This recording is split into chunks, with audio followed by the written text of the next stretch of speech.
Partai Nasdem tetap unggul atas Partai Demokrat berdasarkan rekapitulasi ulang suara pemilihan anggota legislatif 2024 tingkat DPRD Jember, Jawa Timur, Rabu 19 Juni 2024. Terlihat kader-kader Partai Nasdem sujud syukur di aspal Jalan Kalimantan depan kantor KPU Jember usai melakukan rekapitulasi ulang hasil pemilu 2024.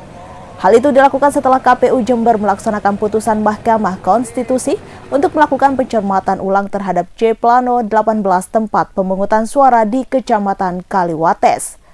Ketua Garda Pemuda Nasdem Jember David Handoko Seto mengaku melakukan hal tersebut sebagai bentuk syukur atas keberhasilan partainya bisa mempertahankan kursi DPRD Jember pada pemilu 2024.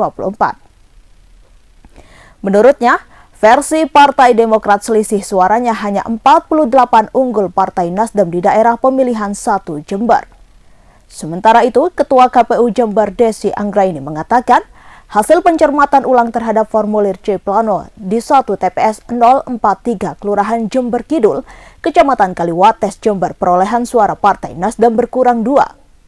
Desi mengatakan, berdasarkan rekapitulasi ulang ini, Partai Nasdem tetap unggul atas Demokrat di Dapil 1 Jember pemilu 2024 dengan selisih suara 74. Desi mengungkapkan, saksi dari Partai Demokrat keluar dari ruangan sidang pleno rekapitulasi ulang sebab merasa ada ketidaksesuaian.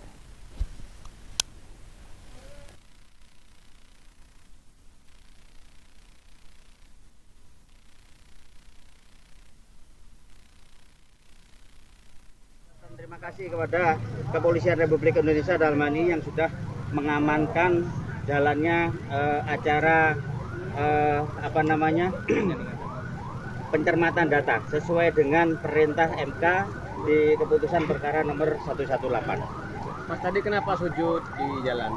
Ya, kami merasa bersyukur karena kursi yang sudah didapatkan oleh Partai Nasdem di pemilu 2024 kemarin, alhamdulillah berkat dukungan semua pihak bisa kami pertahankan dan kami amankan. Dewan Pengurus Cabang Partai Kebangkitan Bangsa atau DPC PKB Situbondo secara resmi mengumumkan rekomendasi bakal calon yang akan diusungnya di pemilihan umum kepala daerah tahun 2024. Rekomendasi calon bupati dan wakil bupati dari DPP PKB dibacakan dan diserahkan secara langsung oleh Ketua DPC PKB Situbondo Ali Yafi kepada Bacabub Yusuf Rio Wahyu Prayogo di kantor DPC PKB Situbondo Rabu 19 Juni. Dalam penyerahan rekom tersebut disaksikan oleh Deks Pilkada DPC PKB Johantono dan Mahbub Junaidi. Ketua DPC PKB Ali Yafi mengatakan, rekomendasi di PKB itu ada 2 tahap.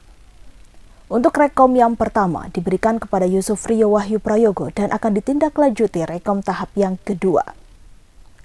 Selain itu, untuk eksternal, dirinya meminta Bacalon Rio mengajak partai lainnya agar berkoalisi dengan PKB untuk mewujudkan Rio sebagai calon Bupati Kabupaten Situbondo. Tak hanya itu, keputusan yang diambil bukan hanya hasil musyawarah atau rembuk, melainkan berdasarkan hasil istikharah.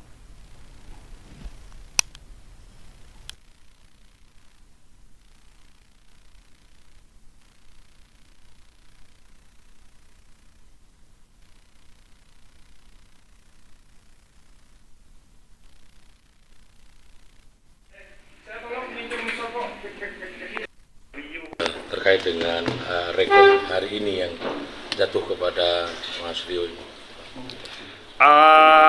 Rekom ini kan sebenarnya di PKB itu ada 2 tahap. Rekom yang pertama yang jelas diberikan kepada Mas Rio, ini adalah tahap pertama, dan itu hampir pasti ditindaklanjuti dengan tahap kedua. Karena rekomendasinya tadi sudah saya bacakan, termasuk Mas Rio itu sudah diminta untuk melakukan komunikasi ke internal, dengan mensosialisasikan diri tentunya di internal, dan yang ke eksternal bagaimana kemudian mengajak partai yang lain untuk kemudian berkoalisi dengan PKB untuk mewujudkan Mas Rio sebagai Bupati Kabupaten Situbondo. Ya, sebelumnya apa dilakukan penjaringan dari PAC atau gimana ini? Penjaringan dari PAC sudah kita lakukan, dan yang jelas rekomendasi Mas Rio sebagai calon yang sudah kami ajukan kepada DPP PKB itu berangkat dari awal rembuknya Mas Syahih. karena kita punya tim 9. Kita punya tim 9 yang terdiri dari para masyaikh, dan itu sudah berembuk, bahkan beristikharah, ada istilah istikharah ya di beliau itu. Lah akhirnya kemudian menunjuk Mas Rio sebagai calon bupati untuk Kabupaten Situbondo, dan alhamdulillah itu bergerak sebanding dengan kader di internal kita. Pemirsa, Adul Kuak penyebab matanya berbeda. Ia pun membantah kabar yang menyebut bahwa dirinya tak bisa melihat karena glaukoma. Adul pun mengatakan dirinya masih bisa melihat dengan jelas sampai saat ini. Komedian Adul akhirnya muncul ke hadapan publik dan memberikan klarifikasi mengenai isu yang menyebut dirinya mengidap penyakit glaukoma sampai mengalami kebutaan. Kabar mengenai Adul yang memiliki nama asli Abdul Latif mengidap glaukoma hingga buta mulai beredar sejak Rabu 19 Juni 2024. Penyakit glaukoma adalah penyakit mata yang menyerang saraf penglihatan sehingga dapat menyebabkan kebutaan secara permanen. Penyakit ini adalah penyebab kebutaan kedua terbanyak di seluruh dunia setelah katarak. Dikutip tribunmedan.com dari wartakotalife.com, saat ditanya mengenai kabar tersebut, Adul membantahnya. Bahkan Adul mengaku kaget dengan pemberitaan yang menyatakan dirinya mengalami kebutaan karena glaukoma.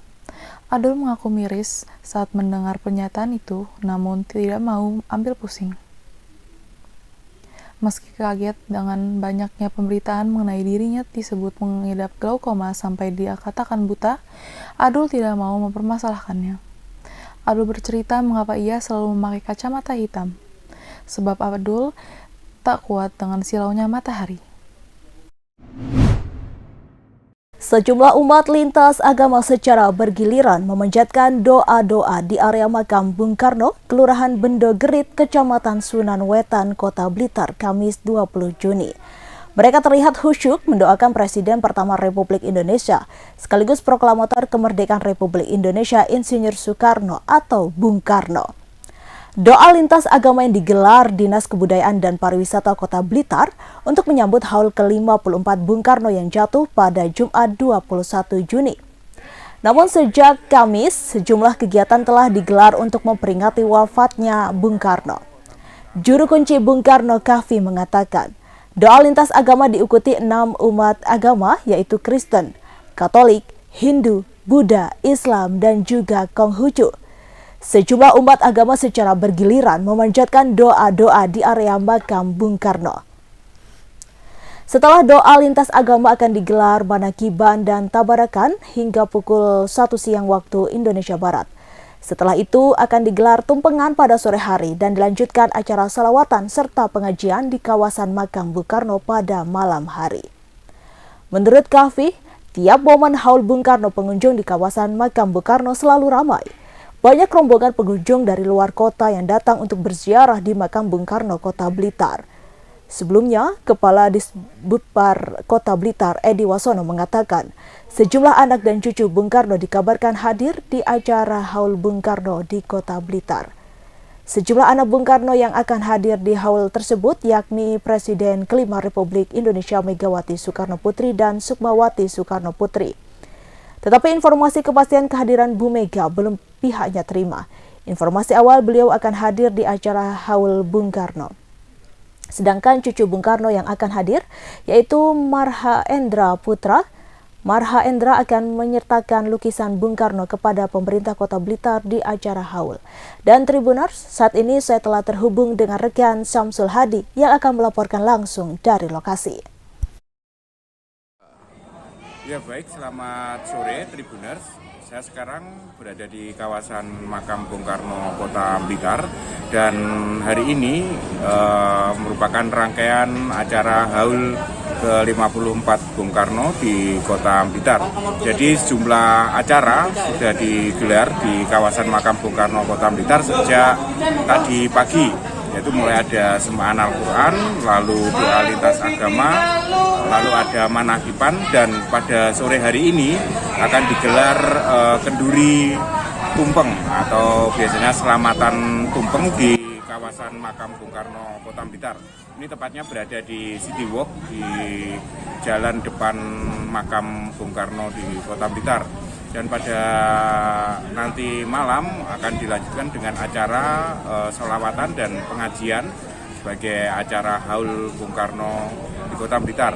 Dan puncak Haul Bung Karno akan dilaksanakan besok pagi, yaitu dengan agenda ziarah di makam Bung Karno di Kota Blitar.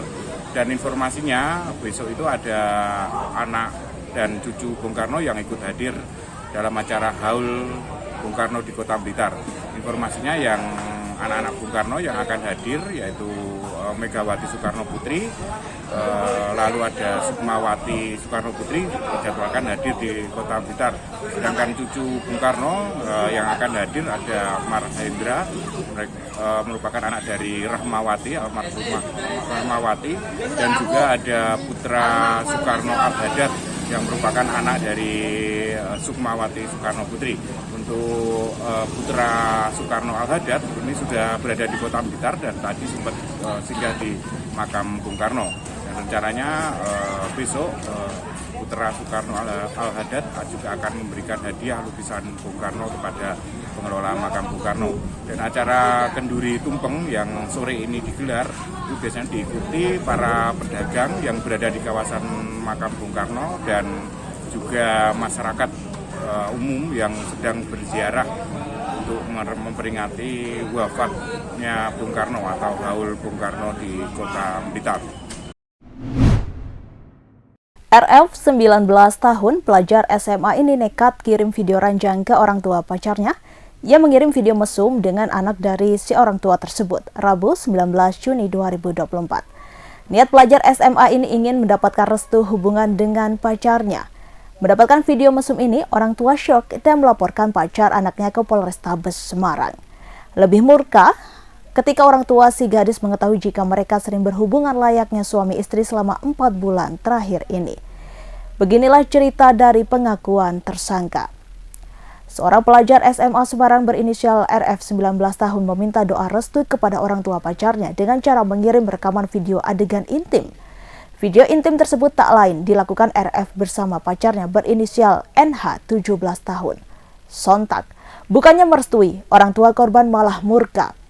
RF di hadapan polisi mengakui bahwa motifnya mengirim video panasnya dengan korban tak lain hanyalah untuk memohon restu.